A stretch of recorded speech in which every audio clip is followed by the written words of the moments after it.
नूरे चश्मे अम्बी चश्मो नूरे चश्मे अंबिया चश्मो चेरागे मातोई अल्लाहुम्मा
जाने को मुर्शिद अपने अमर जान ओ मुर्शिद अपने अमर जान मसलाम আপনার জন্য করতে পারি আপনার জন্য করতে পারি আমার জান কুরবান ও দয়াল আপনি আমার জান মাশাআল্লাহ আল্লাহ আল্লাহ আল্লাহ আপনার জন্য এই তাগিরে কোলে দায়াল্লাহ আল্লাহ আপনার জন্য এই তাগিরে কোলে দায়াল্লাহ পায়া যদি লাগলো তোমার মায়া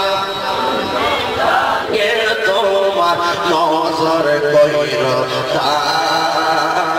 ও মুর্শিদ আপনি আমার জান মাশাআল্লাহ আপনি আমার জান গো মুর্শিদ আপনি আমার জান ও মুর্শিদ আপনি আমার জান মারহাবা আল্লাহ আপনার জন্য করতে পারি আপনার জন্য করতে পারি আমার জান কুরবান ও মুর্শিদ আপনি আমার জান মারহাবা আল্লাহ আল্লাহ আল্লাহ আল্লাহ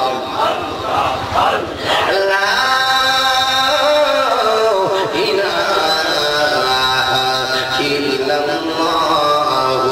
মুহাম্মাদুর রাসূলুল্লাহ সাল্লাল্লাহু আলাইহি ওয়াসাল্লাম একটি জওয়ান বন্দরে দেবেন গো সকলে মায়ার সরে মুহাম্মদের শুকরিয়া করেন আলহামদুলিল্লাহ উপস্থিত মেশিনের কাছে ওয়াজ করুন না আওয়াজ করেন এর কাছে দিলাই করে আপন নাই বের নাই আমি আমার একটা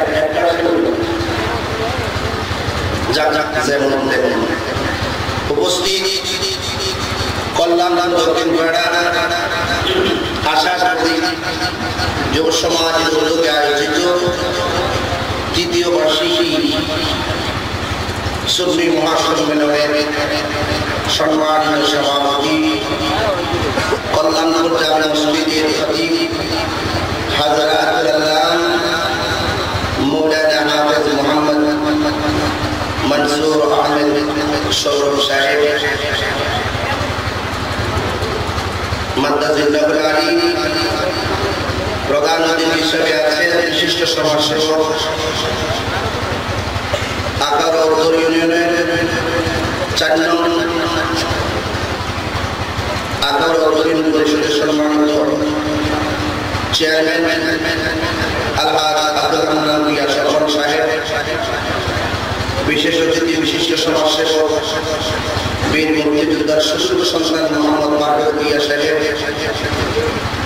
৯ নং আকারা উত্তর ইউনিয়নের সম্মানিত মেম্বার জনাব মোহাম্মদ আবুল কাসেম সাহেব, আমার কমিটি নেতৃত্বে দীর্ঘক্ষণ আলোচনা করেছেন রায়গঞ্জ মসজিদের সম্মানিত খতিব, সুমধুর কণ্ঠের অধিকারী, আমার অত্যন্ত মহব্বতের মায়ার ভালোবাসা হযরত আল্লাহ মৌলানা হাফেজ মোহাম্মদ ইব্রাহিম সাহেব, বিশেষ অতিথি হিসেবে আছেন আনোয়ারপুর জামে মসজিদের সম্মানিত খতিব মৌলানা মোহাম্মদ সাইফুল ইসলাম সাহেব, আশার প্রদীপ যুব সমাজের প্রত্যেকটা সদস্যবৃন্দ, মুবাল্লিগিন উলামায়ে কিরাম, উলামায়ে আহলে সুন্নাহ, যে আল্লাহ আমাকে আপনাকে এই কল্যাণপুরের জমিনে আখিরাতে কল্যাণ দাবি হওয়ার জন্য এলাকা থেকে বাছাই করে করে আমাদের সকলকে মাহফিলে এনেছেন। এই জন্য আমরা সবাই কি খুশি না বেজার? আর একটু বড় করে বলেন খুশি না বেজার? এই জন্য শুকরিয়া গান সকলে বলুন আলহামদুলিল্লাহ। লাখ কোটি দরুদ ও সালাম ওই নবীজি নূরানি মত মোবারকে যিনি হাজির নাজির গায়েবের খবর দেনে ওয়ালা আগে নামদার তাদের মদিনা হুজুর নূর সাল্লাল্লাহু আলাইহি ওয়াসাল্লামের উম্মত হিসাবে আল্লাহ পাক আমাদের সকলকে কবুল করেছেন। এই জন্য শুকরিয়া গান সকলে বলুন আলহামদুলিল্লাহ। আমি দেখতে পাচ্ছি আজকের কল্যাণপুরের মাহফিলে শতকরা ৯০% যুবক সন্তান, কথা বল ঠিক কিনা? এই জন্য আমি আশা করব যুবকরাই নবী পাকের মহব্বতকে, প্রিয় নবীর আদর্শকে এই পৃথিবীর দিগন্তে ছড়িয়ে ছিটিয়ে নবীর পক্ষে স্লোগান দেওয়ার জন্য যে উপযুক্ত সময়, এই সময়টা হল যুবক সময়, যৌবনের সময়, তারুণ্যের সময়। এই জন্য আপনারা আমি লক্ষ্য করতেছি মুরব্বীদের মুখে অনেক সুন্দর আওয়াজ শোনা যাইতেছে, কিন্তু যুবকদের মুখের মধ্যে আওয়াজ নাই। আমি যদি ওয়াজ করি আপনারা তো মাঝে মাঝে আওয়াজ করতে হবে, কথা বল ঠিক না? তো ওয়াজ করতে যদি আওয়াজ না থাকে, মেশিনের আওয়াজটাকে তুলে পড়াই দিতে হবে আপনাদের আওয়াজ দিয়ে। এই জন্য আপনারা নবীর মহব্বতে ভালোবাসা আজকে যারা মাহফিলে এসেছেন, আমি তাহলে বড় ভাগ্যবান, আপনারাও বড় ভাগ্যবান। কারণ যে জায়গার মধ্যে ৪০ জন লোক জমায়েত হয়, ওই জায়গার মধ্যে যখন কোরআন সুন্নাহ আলোচনা করা হয়, ওই মজলিসের মধ্যে যে ৪০ জন লোক থাকে, এই ৪০ জন লোকের মধ্যে আল্লাহর একজন প্রিয় বান্দা থাকে, যে বান্দার হাতের উসিলায় দোয়া কবুল হয়ে যায়। এখানে কি ৪০ জন হবে নাকি তার চাইতে বেশি হবে? যদি বেশি হয়ে থাকে আমাদের ঈমান এবং আমলের পরিধি এবং ক্ষমতাকে কমাইতে হবে না বাড়াইতে হবে? মনোযোগ দৃষ্টি আকর্ষণ করে বলছি কল্যাণপুরের আশার প্রতি যুব সমাজের প্রত্যেকটা সদস্যদেরকে আপনারা সুশৃঙ্খলভাবে যারা জায়গা পাচ্ছেন না প্রত্যেককে জায়গা করে দিবেন। আমি দেখতে পাচ্ছি প্যান্ডেল পড়ে গেছে, সাইডের কাপড় পরে ফেলা হয়েছে,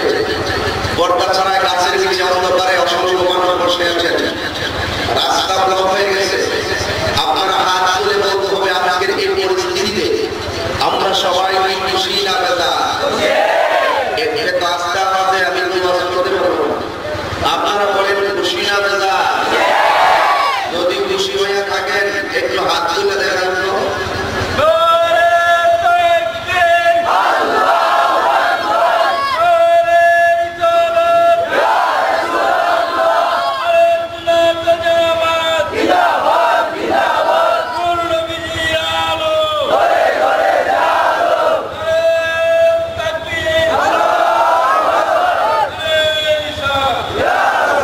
সকলে বলেন ইয়া রাসূলুল্লাহ। আমি আপনাদের খেদমতে পবিত্র কোরআনুল কারীমের মাহফিল কমিটিদের ইচ্ছা অনুযায়ী, মাহফিল কমিটিদের পক্ষ থেকে দাবি অনুযায়ী আমি কোরআন থেকে আয়াত তেলাওয়াত করেছি, যে প্রসঙ্গে আমাকে ওয়াজ করার কথা বলা হয়েছে। আমি আজকে আপনাদের সামনে এমন একটি বিষয়কে অবতারণা করব। একটি কথা মুখতাসার বোঝাতে চাই, এই দুনিয়াটা হলো পরীক্ষার জায়গা। যদি বুঝেন এটাই ওয়াজ শেষ, আর যদি না বুঝেন সারা রাত হলো বুঝবেন না। আপনারা বরাবরের বলুন দুনিয়াটা কিসের জায়গা? পরীক্ষার জায়গা। এই জায়গার মধ্যে যুগে যুগে যত নবী আলাইহিস সালাম এবং যত ওলিয়া আল্লাহর এসেছেন সবাই পরীক্ষার সম্মুখীন হয়েছেন। কথা বলেন ঠিক না বেশি? এই জন্য এই আল্লাহ যারে বেশি ভালোবাসেন, আল্লাহ পাকের যে যত কাছে যাবে আল্লাহ পাক তাকেই তত বেশি পরীক্ষা করবেন। যেমন কাউকে পরীক্ষা করবেন অভাব দিয়া, কাউকে পরীক্ষা করবেন রোগ বিমার দিয়া, কাউকে পরীক্ষা করবেন সন্তান ছোটবেলায় নিয়ে, কাউকে পরীক্ষা করবেন আল্লাহ পাক হঠাৎ করে চিন্তায় ফেলে দিয়ে, জীবনে আপদে সুখে দুঃখে সন্তান হারায় সন্তান রেখা যাদের উপরে মালের উপরে যত পরীক্ষা আসবে সকল পরীক্ষার সময় ধৈর্যশীল হয়ে আল্লাহর পথে ইস্তেকামাত থাকতে পারবেন যদি এরা আল্লাহর বান্দা নয়, এরা আল্লাহর বন্ধু হয়ে যাবে। আর একটু বড় করে বলেন সুবহানাল্লাহ। এই জন্য আমরা আজকে পরীক্ষা দিতে এসেছি। পরীক্ষা দিবেন আপনারা? পরীক্ষা দিলে আজকে দেখবো কে কে আজকে মনে করে যান, এটাই আপনাদের পরীক্ষা। একটা পরীক্ষায় পাস করছেন, আজকে এখন ঘুমানোর কথা ঘুমান নাই, না ঘুমাইয়া কল্যাণ করে এসেছেন মাহফিলের ভিতরে। একটা পরীক্ষায় পাস করেছেন, যে ঘুমের দরকার ঘুমান নাই, আড্ডা মারার দরকার আড্ডা দেন নাই, দোকানপাটে বসার কথা বসেন নাই, নবীর মহব্বতে মাহফিলে এসেছেন। আল্লাহ ইচ্ছে করলে এই মিছে নাই আমাদের মনের আশা পূরণ করতে পারে কি পারে না? আর পারে কি পারে না? এই জন্য বাবা কিরামা আমি আপনাদের সামনে এই হাতের মধ্যে যেটা নিয়েছি আপনারা বলুন নাম কি? আর একটু বড় করে নাম কি? কোরআন শরীফ। এই কোরআন শরীফের 23 পারা, কোরআন শরীফের 23 পারা হাফেজ আছেন না? কোরআন শরীফের 23 পারা সূরা সাফফাত, সূরা সাফফাত 102 নম্বর, 103 নম্বর, 104 নম্বর, 105 নম্বর, এই 5টা আয়াতের নিরিখে আমি যে আয়াত তেলাওয়াত করেছি আপনাদের সামনে 103 নম্বর 102 নম্বর আয়াত আপনাদের সামনে আমি তেলাওয়াত করেছি। এই আয়াতের নিরিখে আপনাদের মুসলমান সন্তান হয়েছে, মুসলমানদের জাতির পিতা কবিরা আমাকে অনেক সুন্দর একটি প্রস্তাব করেছিলেন। এই জন্য আমি কথাটা দেখেছি, এটাই দেখেছিলাম যে আমি যুগের চাহিদা অনুযায়ী সমাজতান্ত্রিক কিছু কথা বলার জন্য যে কথাগুলো বললে মুসলমান যে কেমন একটা জাতি, মুসলমান যে কেমন একটা ধর্মের সন্তান, মুসলমান যে কেমন ধর্মের বড় এই মুসলমানের মুসলমানের ভিতর এবং আন্তরিকতা ভালোবাসা বেড়ে যাবে। ওই ঘটনা, যে ঘটনার সাথে সম্পর্ক মুসলিম মিল্লাতের জাতির পিতা হযরত ইব্রাহিম খলিলুল্লাহ, কথা কোন ঠিক না বেঠে? মুসলমান আজকে আমাদের জাতির পিতা হযরত ইব্রাহিম, আমরা জাতির বাবার জাতি সন্তান হইতে চাই না। আপনারা বলুন চাই কি চাই না? এতে কোনো সন্দেহ আছে? আমি আপনাদের সামনে পবিত্র ঈদুল আজহাকে সামনে রেখে আমি আপনাদের আপনাদের সামনে হৃদয় বিদারক এবং করুণ একটি আত্মনাদ, করুণ একটি আত্মত্যাগ, করুণ একটি মর্মান্তিক ঘটনা আপনাদের সামনে তুলে ধরবো। আল্লাহর কসম করে বলি, এই কোরআনকে হাতে রেখে বলি, আজকে কেমন বাবার কেমন সন্তান হয়েছে। আজকে অনেক গোলাপ আছে সেই ঘটনাগুলো জানে না, বয়স কেমন মুক্তি বয়স। আজকে মুরব্বীরা সেই ঘটনা জানলেন, অনেক মুরব্বীরা মুখস্থ জানেন, অনেক গোলাপান সেই ঘটনা শুনে না। এই জন্য আসন্ন পবিত্র ঈদুল আজহাকে সামনে রেখে আমাদের জাতির পিতা হযরতে ইব্রাহিম খলিলুল্লাহ সেই মহান পরীক্ষার বিষয়গুলো, সেই মহান আত্মত্যাগের বিষয়গুলো, আল্লাহর সন্তুষ্টির দিকে আমাদের জাতির পিতা হযরতে ইব্রাহিম খলিলুল্লাহ আমাদেরকে কেমন এক প্রেমের উদাহরণ দিয়ে গিয়েছেন। আমরা সেই প্রেমের পরীক্ষায় আজকে কল্যাণপুরের জমিনে পাস করতে চাই কি চাই না বলে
পাগল করেছে।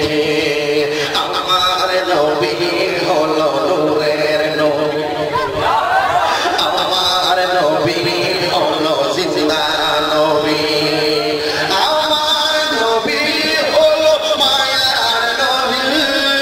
উম্মতের আমল তিনি দেখেন সবই, কোরআন হাদিসে তার প্রমাণ রয়েছে। হায় হায় কোরআন হাদিসে তার প্রমাণ রয়েছে। মদিনায় আমার পাগল করেছে, হায় হায় মদিনায় আমার পাগল করেছে। যার প্রেমেতে স্বয়ং খোদা পাগল, আগসরে কল্লা সুবহানাল্লাহ। যার প্রেমেতে স্বয়ং খোদা পাগল, তাই দয়াল নবীর ছবি কবুল। প্রেমের সুতা দিয়ে বেঁধে ফেলেছে, হায় হায় প্রেমের সুতা দিয়ে বেঁধে ফেলেছে। মদিনায় আমার পাগল করেছে, হায় হায় মদিনায় আমার পাগল করেছে।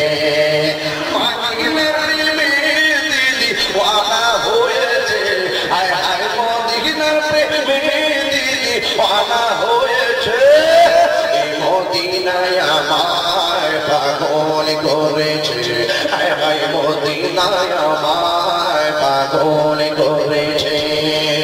ও মদিনা, ও মদিনা, বলুন ও Medina, Medina Medina Medina Medina Medina Medina Medina. ও মদিনা, এ ও Medina, Medina Medina Medina Medina মদিনায় আমার পাগল করেছে। বলুন মদিনায় আমার পাগল করেছে। মদিনায় আমার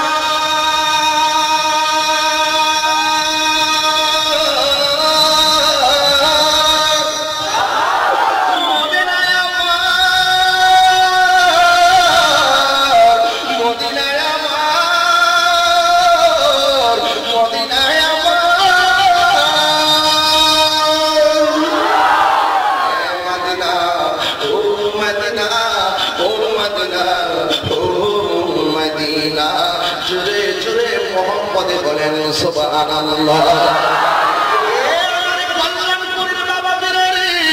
কেমন বাবার কেমন সন্তান, আজকে আমাদের সামনে কেউ গরু কিনলেন, কেউ ছাগল কিনলেন, কেউ মহিষ কিনলেন, কেউ উট কিনলেন, কিন্তু একবার ভাবছেননি গত বছর ঈদের মধ্যে এই কুরবানির ঈদে আপনার ঘরে মা ছিল, বাবা ছিল, ভাই ছিল, এমন অনেক সংসার আছে আপন বলে এবারের ঈদে কবর দেশে আছে না না, আরে জোরে জোরে বলেন আছে না না।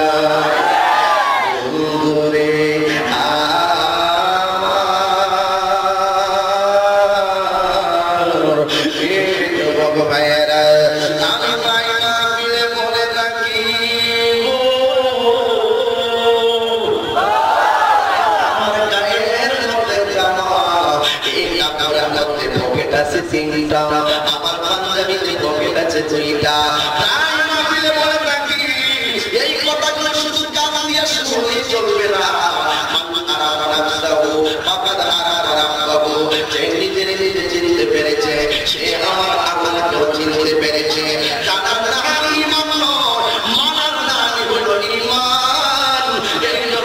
কল্যাণপুরের জমিনে আজকে আমরা শুধু জানবো না, মন থেকে মানার মতন মানব কথা বলেন ঠিক না, আর একটু বড় করে বলেন ঠিক না।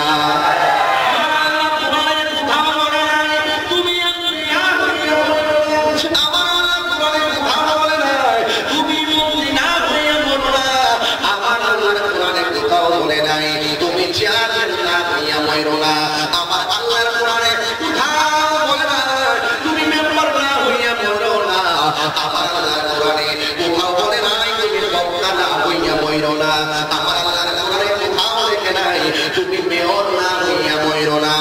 ও তাহিরি হুজুর, ও মন্দির সাদউদ্দিন তাহিরি গো, কিভাবে বলবো? আল্লাহ কোরআনে বলে দিয়েছে এই পৃথিবীর মধ্যে অনেক জাতি থাকবে, আমার আল্লাহ বলেন ওয়ালা তামুতুন্না ইল্লা ওয়া আনতুম মুসলিমুন। আপনাদের কি কষ্ট হয়?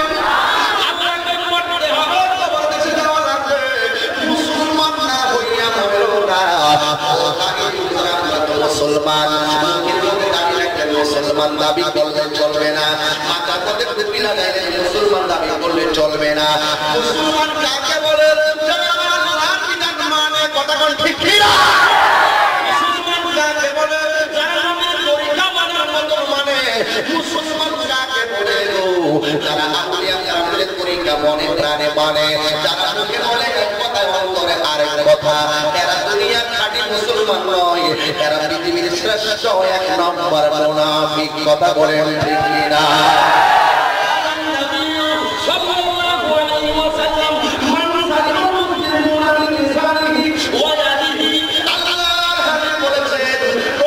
মুসলমান হলো সেই ব্যক্তি যার জবানে কথার দ্বারা কেউ কষ্ট পায় না, যার হাতের দ্বারা কেউ কষ্ট পায় না, মুসলমান।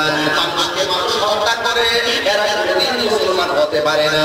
মানুষকে মুসলমান দাবি করে এই জবান দিয়া কোরআন তেলাওয়াত করার কথা গো, আমাকে জবান দিয়া সুদের টাকা ঢুকাইতেছে, এই জবান দিয়া হারাম মদ পান করতেছে, এই জবান দিয়া গাঁজা ঢুকাইতেছে, এই জবান দিয়া আল্লাহ আল্লাহ ডাক দিবে গো, এই জবান দিয়া তুমি হারাম ঢুকাইবা, তুমি দাবি করতে পারবা মুসলমান, আসলে পূর্ণাঙ্গ মুসলমান হইতে পারবে না। কথা ঠিক কিনা?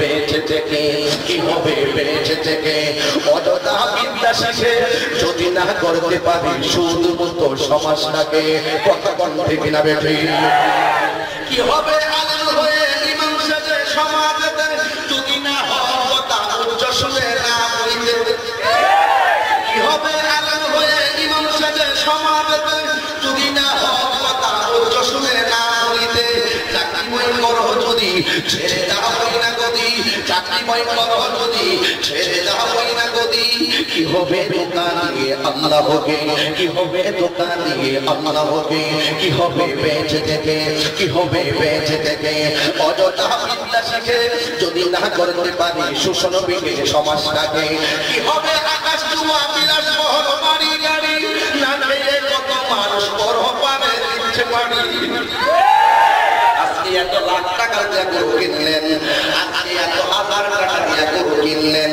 গরু কিনলেন বাড়ির সামনে তুলাইলেন আপনার ঘরের পাশে একটা গরিব মানুষ কুরবানি দেওয়ার সমর্থ নাই